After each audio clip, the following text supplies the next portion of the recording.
Crime का शिकार हुआ हूँ। मेरा एक घर है गुड़गांव में, कई वर्षों से पहले खाली था। जब पिछले वाले किराएदार चले गए थे तो मैं हर महीने वहां जाकर के सफाई करवाता था। एक गिरोह ने मेरे ऊपर नजर रखा था कि जब भी मैं जाता था सफाई करने, वो हमारे पास आ जाते थे कि हम हस्बैंड वाइफ हैं, हमें आप किराए पर दे दीजिए, हम इसको चलाएंगे, रखेंगे, साफ सफाई करेंगे, आपको इतनी मेहनत नहीं करनी पड़ेगी। मैं रिलक्टेंट था, लेकिन फिर भी जब 2-3 महीना ऐसा हुआ तो हमने उनको कहा कि आपके पूरे परिवार में कौन कौन लोग हैं, आप सभी आइए। वो एक लड़का और एक लड़की को साथ में लेके आए कि ये मेरा बेटा और ये मेरी बेटी है और हम दोनों हस्बैंड वाइफ हैं, हम इसे किराए पर लेना चाहते हैं, लेकिन आप हमें थोड़ा सस्ते किराए में दे दीजिए। हमारा उस घर का पहले किराया 1 लाख रुपए पर महीने होता था, लेकिन हमने जस्ट खाली न रखे और मेंटेनेंस होता रहे, उनको 60,000 रुपए पर महीने के किराए पर दे दिया। साल में केवल 5% का इंक्रीमेंट। अब उन्होंने हमें कहा कि हम हस्बैंड वाइफ हैं, लेकिन वो हस्बैंड वाइफ नहीं है, वो एक ऑर्गेनाइज्ड क्राइम के लोग हैं। कुछ महीने तक तो वो हमें किराया देते हैं, उसके बाद वो किराया देना आनाकानी करते हैं, बंद कर देते हैं। किराया देने में भी वो हस्बैंड बोलता है कि किराया मेरी पत्नी के बैंक अकाउंट से आएगा। तो मुझे लगा कि इसमें कोई क्या परेशानी हो सकती है।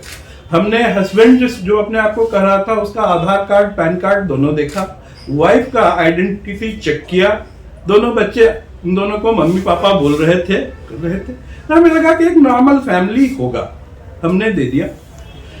लीज के एग्रीमेंट पे साइन तो हस्बैंड ने किया और जो एलिज्ड हस्बैंड है, और उस पर विटनेस में साइन किया जो वो लेडी थी। इस हस्बैंड का नाम राजेंद्र सिंह यादव है और उस औरत का नाम सुदेश बाला है। जब इन्होंने हमें किराया देना बंद किया तो हमने इनको निकलने के लिए कहा। ये जब नहीं निकल रहे थे, खींचते खवचते, वो एग्रीमेंट जो हमारा था 28 फरवरी 2022 को खत्म हो रहा। फिर उन्होंने एक इमोशनल ड्रामा किया कि हमें ह्यूमैनिटी के ग्राउंड पर 6 महीने के लिए एक्सटेंड कर दीजिए। हमने फिर एक लीज एक्सटेंशन एग्रीमेंट साइन किया जिसमें ये लिखा कि ये 6 महीने पर इसी कंडीशन पर एक्सटेंड किया जा रहा है कि under any circumstances on any ground whatsoever ये आगे एक्सटेंड नहीं किया जाए। और वो एक्सटेंडेड पीरियड जो है 31 अगस्त 2022 को खत्म हो रहा है। हमने इनको 12 अगस्त 2022 को फिर से नोटिस दिया कि आप निकल जाइए। तो ये 18 अगस्त को कोर्ट में चले गए कि हमारे अगेंस्ट एक सिविल सूट फाइल किया कि परमानेंट इंजंक्शन मिले उनको इविक्शन के अगेंस्ट। ये बिल्कुल फ्रिवलस केस था। इस केस से लेकिन हमें पहली बार ये पता चला कि वो औरत जो है ये इसकी बीवी नहीं है, क्योंकि उसमें इसने लिखा कि मैंने रेंट जो पे किया वो अपनी कजिन सिस्टर के बैंक अकाउंट से पे किया। एनीवे, वो केस 26 महीनों के बाद, 25 हियरिंग के बाद डिसमिस हो गया एज विथड्रॉन, क्योंकि उन्होंने केवल उसमें तारीख पर तारीखें ली, एडजॉर्नमेंट्स मांगते रहे, केस आगे नहीं बढ़ पाया। और जब उनको लग गया कि अब इस केस को और नहीं ड्रैग कर सकते हैं तो उन्होंने उसको विड्रॉ कर लिया। क्यों विड्रॉ किया उसका यह है कि फिर अक्टूबर 2022 में ही मैंने भी इविक्शन के केस डाले। मेरे इविक्शन के केस में प्रोविजनली रेंट असेस हुआ, जो उसको नहीं देने के लिए वो उसके अगेंस्ट अपील में सेशन डिस्ट्रिक्ट जज के कोर्ट में गए। वहां पर उसको कोई रिलीफ नहीं मिल पाया तो वो हाई कोर्ट में गए। हाई कोर्ट में भी उनका मामला जब डिसमिस हो गया तो फिर नीचे के कोर्ट ने उनको ये कहा कि या तो आप पीछे के जितने भी पैसे हैं वो पूरे के पूरे दो और नहीं तो इविक्ट हो जाओ। वो इविक्ट नहीं हुए, ना उन्होंने पैसा दिया। लेकिन अब इन्होंने नई स्ट्रैटेजी बनाई कि अब जो मेल था जो अब तक रेसिस्ट कर रहा था केस को, वो पीछे चला गया। हमारे फेवर में कोर्ट ने 23 अक्टूबर 2024 को यह दिया कि अब इनको इविक्ट कर दिया जाए, और कोर्ट के बेलिफ को ऑर्डर हुआ 26 अक्टूबर को, उसने जाकर के उनको इविक्ट कर दिया। इविक्ट करते समय ये जो औरत है वो बोलती है कि मेरा नाम तो इस इविक्शन में है ही नहीं और मैं उसकी बीवी नहीं हूं, मैं किसी और की बीवी हूं और आप मुझे नहीं इविक्ट कर सकते। बेलिफ ने उसे इविक्ट कर दिया। वो कोर्ट में गई कंप्लेन करने के लिए। कोर्ट ने जिस लॉ के अंदर, वो लॉ है रूल 99 ऑर्डर 21 ऑफ सीपीसी, उसमें वो कंप्लेन एक्सेप्ट कर सकते थे, इवन कि कोई थर्ड पार्टी भी हो, कोई स्ट्रेंजर भी हो, तो उसमें वो लॉ में एक्सेप्ट किया जा सकता था कंप्लेन। लेकिन उसके साथ ही रूल 100 में है कि ऐसा कोई कंप्लेन हो तो उस पर कोई भी ऑर्डर पास होगा, उसके पहले रूल 101 में है कि उसका कोई राइट या इंटाइटलमेंट वहां होने का है या नहीं।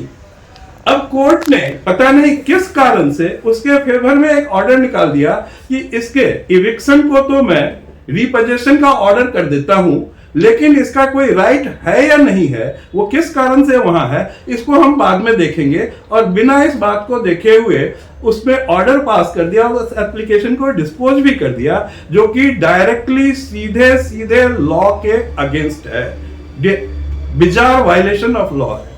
ऐसा क्यों होता है ये आप सभी जानते ही हैं कि कोर्ट ऐसा क्यों करती है, किस कारण से करती है। तो सिविल केस तो मैं उसमें जा ही रहा हूं हाई कोर्ट में इस ऑर्डर की समीक्षा के लिए। आज यह है कि पिछले 3 साल से हमें अपना किराया नहीं मिला है, मेरा 35 लाख से ऊपर का ड्यूज है और मैं अपने घर से बाहर हूं और जो क्रिमिनल्स हैं ये वो हमारे घर में बैठे हुए हैं। ये एक ऑर्गेनाइज्ड क्राइम है जिसमें पहले मिस रिप्रेजेंटेशन ऑफ रिलेशनशिप से वो किराएदार बन के घुसते हैं और उसके बाद कोर्ट को मैनेज करते हुए तारीख पे तारीख लेते हुए पहले 2-3 साल एक आदमी खींचता है, अभी वो औरत इस मेल सामने से हट गया, वो औरत सामने आई है, फिर जब ये सामने से हटेगी तो और कौन आएगा। मैं आपको यह भी बता दूं कि उस घर में 15 लड़कियों को उन्होंने रखा हुआ था पीजी में, जो पेइंग गेस्ट चला रहे थे इल्लीगल, जबकि मैंने घर जब लीज दिया था उसमें मेरे लीज का टर्म्स बहुत ही स्पष्ट था कि ये केवल residential use of the family members, जो हमारा टेनेंट है राजेंद्र सिंह यादव, उसके लिए है। लेकिन उसमें 15 लड़कियां रह रही थी, जिसका कंप्लेन मैंने सीएम विंडो पर भी किया था, जिसका कंप्लेन मैंने म्युनिसिपल कॉर्पोरेशन ऑफ गुड़गांव को भी किया था, जिसका कंप्लेन मैंने डीटीपी इन्फोर्समेंट को भी किया था। लेकिन इन सभी जगह इन कंप्लेन का, जिसका मैंने प्रूफ भी दिया था, कोई नतीजा नहीं निकला और सब जगह करप्शन के कारण, भ्रष्टाचार के कारण वो लीपापोती होती रही, इलीगल अनऑथराइज्ड एक्टिविटीज चलते रहे। न केवल वहां से वो ये पीजी का, गर्ल्स पीजी का काम कर रहे थे, बल्कि एक बुटीक भी चला रहे थे कमर्शियल वे में, जिसका वेबसाइट पर उन्होंने बना रखा था, इंटरनेट पर एड्रेसेस हमारे घर के डाल रखे थे। और इतना ही नहीं, जब वो अभी कोर्ट में गए कि हमें रेस्टोर कर दो, तो वहां उन्होंने कहा कि मैं यहाँ रह रही हूँ, और उसके प्रूफ में उन्होंने ये दिया कि मेरे बेटे के अगेंस्ट जो कई सारे इधर उधर के क्रिमिनल कंप्लेंट्स हैं, उसमें देखिए उन FIRs में पुलिस उसको ढूंढते हुए हमारे घर इस एड्रेस पर आई, तो मेरा बेटा इस एड्रेस पर रहता है, क्यों, तो इस घर में मैं रह रही हूं, इस बात का ये प्रूफ है, मुझे क्यों निकाला जाएगा। और निकालना क्यों, रहना क्यों है, उनका अधिकार क्या है, इसके बारे में कुछ नहीं है। मतलब ये एक ऑर्गेनाइज्ड क्राइम है जो कोर्ट के साथ मिलकर के क्रिमिनल्स कर रहे हैं, और इसमें कोर्ट जो इनोसेंट लोग हैं, जो लॉ अबाइडिंग सिटीजन्स हैं, उनके अगेंस्ट जाकर के इन कल्प्रिट्स को फेवर करते हुए फटाफट जजमेंट देती है कि उसमें जब तक उसका केस नहीं खत्म हुआ, लोअर कोर्ट है और ये कोर्ट